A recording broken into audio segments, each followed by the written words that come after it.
Bonjour à toutes, bonjour à tous et bienvenue dans ce quatrième et dernier épisode du tour d'horizon des caméras de l'année 2022. Si vous n'avez pas vu les 3 précédentes vidéos, bien entendu, je vous invite tout de suite à cliquer sur les liens à côté pour pouvoir les regarder. Et je me rends compte que c'est vraiment très chiant de parler comme ça. Et puis les grands compétiteurs de Sony, ce n'est pas Red, mais c'est Arri. Bien entendu, Arri qui est l'indétrônable, indécrottable numéro 1 de toutes les caméras depuis, j'allais dire 10 ans, mais non, c'est faux, parce que depuis, je sais pas, 50 ans, 60 ans, 80 ans, ils ont plus de 100 ans, donc ils ont commencé en 1913 ou un truc comme ça. Donc évidemment, bon, ça fait un bout de temps en tout cas. Arri, ils ont 3 caméras pour de vrai. Ils ont l'Alexa Mini, et je ne sais pas pourquoi cette caméra se retrouve toujours là, les gens continuent à tourner avec, c'est une caméra qui tourne en... C'est même pas du UHD, c'est en dessous du UHD, c'est en 3,4K. Et elle extrapole un UHD à partir de son 3,4K, que les gens préfèrent à du 4K qui nous sort d'une caméra avec un capteur 4K. Le vrai point fort de l'Alexa Mini, en tout cas, chez Arri, c'est son capteur. C'est une technologie de capteur qui est très vieille, vu qu'elle est sortie, si je dis pas de sottises, cette technologie en 2009. Depuis 2009, elle est toujours là, elle a 13 ans. Cette techno. Elle a 14 diaphes de plage dynamique, et malgré tout, à l'utilisation, t'as l'impression que je sais pas, que t'as 20 diaphes, tu rattrapes ce que tu veux, où tu veux, c'est incroyable. Cette caméra-là, du coup, vous allez la trouver, alors, elle se fait plus neuve, vous allez pouvoir la trouver maintenant d'occasion, vous commencez à trouver des kits autour des 30-35 000, et ça peut monter en fonction de la taille du kit à 50 000 euros. Donc là, on est quand même dans des budgets qui sont un petit peu élevés. Alors, il y a la caméra qui a pseudo-remplacé la Mini, c'est la Mini LF, LF pour large format. Là, on est plus sur des gammes de prix autour des 80-85 000 en fonction de votre kit. Et en fait, c'est littéralement l'Alexa Mini, enfin le capteur de l'Alexa Mini, on en a collé 2 capteurs côte à côte pour avoir un capteur plus grand. Ce qui fait que la caméra n'est plus en 3,4K, mais a une résolution totale de 4,5. Ce qui fait que cette caméra, maintenant, contrairement à l'Alexa Mini, est validée et approuvée par Netflix. Et ça a été un gros truc, je pense, qui a poussé vraiment Arri à sortir cette cam. Et donc du coup, ça fait que maintenant, on se retrouve avec des caméras sur Netflix, des caméras approved par Netflix, qui sont majoritairement utilisées. C'est Sony Venice et Arri LF. Et Red arrive vraiment en bon grosse 3e position. Alors, il y a plein de personnes, et là, je suis sûr que vous êtes en train de dire « Ouais, mais pourquoi je paierais une caméra à 80 000 euros? Qu'est-ce qu'elle a de plus que mon A7S3? Je fais des trucs incroyables avec, tout le monde me dit que je fais des belles images et tout. » C'est un peu compliqué à expliquer pour quelqu'un qui n'a pas expérimenté vraiment c'est le tournage de A à Z avec des grosses caméras ciné qui valent plusieurs dizaines de milliers d'euros, mais je vais essayer de vous le faire transparaître. Il y a une différence de qualité qui est indéniable dans l'image. Il y a un confort d'utilisation, une ergonomie qui est indéniable. Il y a la façon dont ça va s'incorporer au sein d'une équipe qui est 1000 fois plus pratique que sur un A7S3. Avoir un assistant, avoir des menus, des touches rapides du bon côté, avoir une taille, un poids de caméra qui va s'adapter à des engins beaucoup plus gros comme des têtes gyro, des stabilisateurs, genre des steads. Vous savez que si vous avez une caméra trop légère, le stead il va pas la prendre. Les pieds aussi, les pieds seront pas du tout les mêmes quand vous prenez des gros pieds qui prennent des grosses caméras que si vous prenez votre Ace, qui est peut-être un super pied, Sachtler Ace. Mais clairement, en termes de qualité, de confort et de plan que vous allez accomplir, ce sera pas la même chose. Maintenant, Arri a lancé donc la Alexa 35, qui est une caméra qui est censée avoir autant de plages dynamiques que la Sony, donc 17 plages de dynamic range. Et connaissant Arri, quand ils disent on a 17 diaphes de dynamic range, ils ont 17 diaphes de plage dynamique. Là où la plupart des autres constructeurs te disent oui on a 14, en fait tu mesures, t'en as 11,5. Tu t'appuies là-dessus, il n'y a pas de fioriture, il n'y a pas de à la louche. Voilà. Et donc 17 diaphes, ça veut dire aussi que tu peux poser ton image à peu près comme tu veux et récupérer à peu près tout ce que tu veux dans ton image après en post. Ça c'est un luxe incroyable. Moi, j'ai très hâte de tester cette caméra, vraiment. D'autant qu'ils ont décidé de garder les filtres ND en interne, hein, qu'on avait déjà pour la Mini et la Mini LF. Et puis, ils ont décidé d'utiliser une nouvelle monture de batterie qui s'appelle la B-Lock, B-Mount. Ce sont des batteries qui se glissent sur le côté et qui, à terme, pourront faire du double voltage, c'est-à-dire ou bien du 14 volts ou bien du 24 volts. Et en fonction de l'appareil sur lequel vous mettez, la batterie détecte si elle doit sortir du 14 ou du 24. Red, du coup, est obligé de se repositionner par rapport aux 2 autres. Et ils décident de regarder le marché. Et ils sont pas bêtes, je pense qu'ils ont fait à peu près ce qu'on est en train de faire là entre nous. Ils ont regardé le scope et ils se sont dit, tiens, alors, où sont les caméras? On en a beaucoup en dessous de 10 000, beaucoup, notamment pas mal à 5 000 et moins. Et puis, on en a au-dessus de 60 000. On a un boulevard, en fait. on a un boulevard gigantesque, gigantesque boulevard.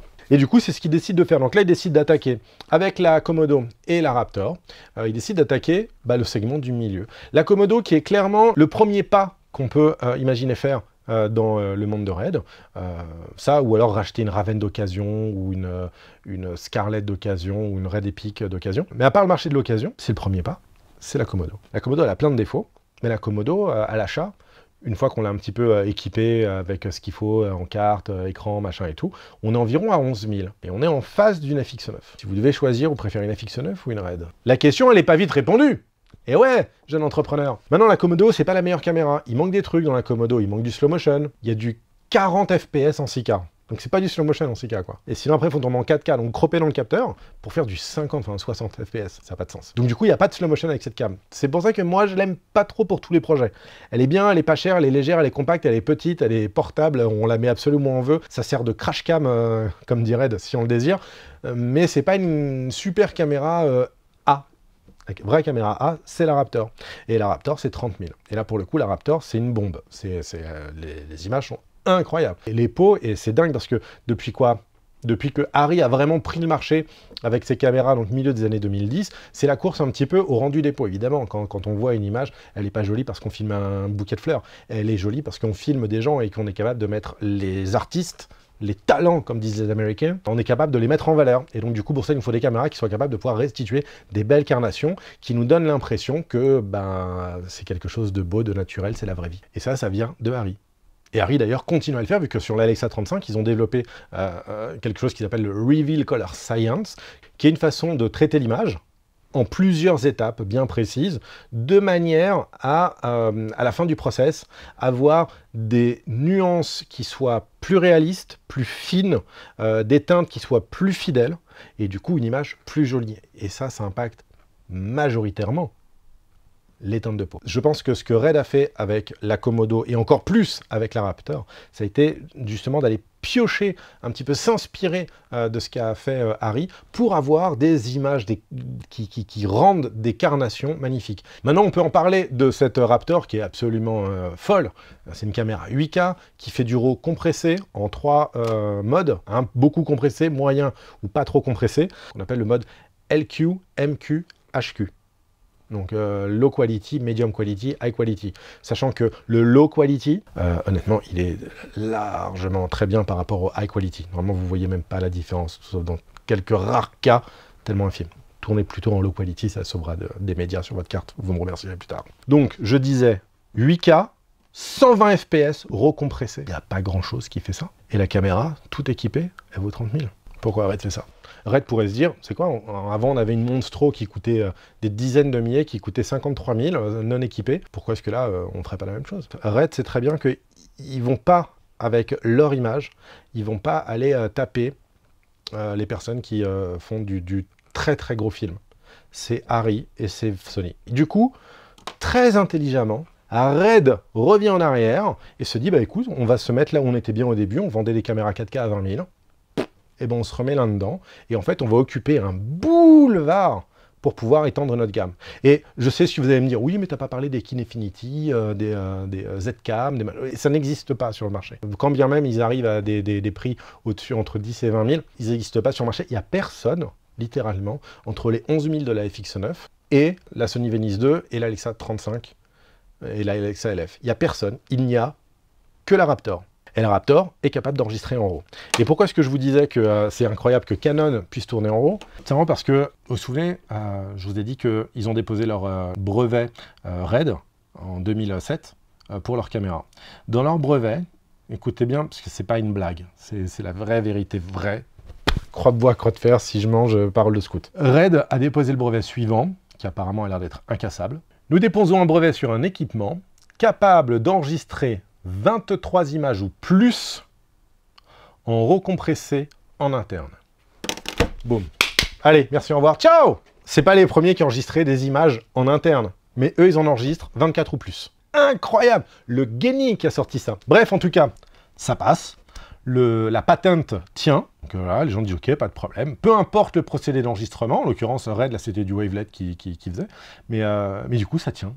Donc, Zcam fait son Z-RAW. Red les attaque. Hop, hop, hop, hop, hop, hop. Pas du RAW pour tout le monde, sauf si c'est nous qui le faisons. Z-RAW, paf, ça passe à la trappe. DJI sort des caméras, là, le Ronin 4D, avec du ProRes RAW en interne. Bop, bop, bop, bop. Red lui dit, bas côté, c'est fini le RAW en interne, regarde, on a un truc, si tu enregistres plus de 23 ou plus images, eh ben, c'est nous qui avons eu l'idée en prems. Nikon, avec son Z9 et du ProRes RAW en interne, et du N-RAW aussi. Papa, pareil, bas côté, et c'est marrant de voir que du coup, Red, sur cette patente, enfin ce brevet, est en train complètement de tuer et d'asphyxier tout le marché et de desservir l'intégralité de tous les utilisateurs de caméras vidéo, que ce soit ses clients, ses futurs clients, ses anciens clients. Et en fait, il nuit avec ça, avec une patente qui honnêtement qui est très borderline. Hein. Il nuit énormément au marché. Il y a cependant des petits tricks pour enregistrer du RAW en interne. Par exemple, vous pouvez faire comme Harry, faire du RAW non compressé. Ça pèse un âne mort. Vraiment. Ou alors sinon, vous faites du RAW qui est déjà compressé, un petit peu comme Blackmagic. C'est-à-dire que vous débayorisez une partie de votre image en interne et du coup, ce que vous avez, c'est plus vraiment du RAW.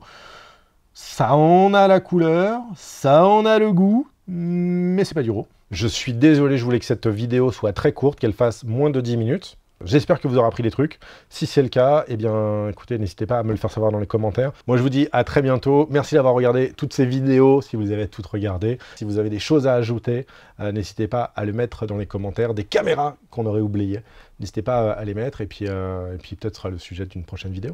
À très bientôt. Ciao. Ciao.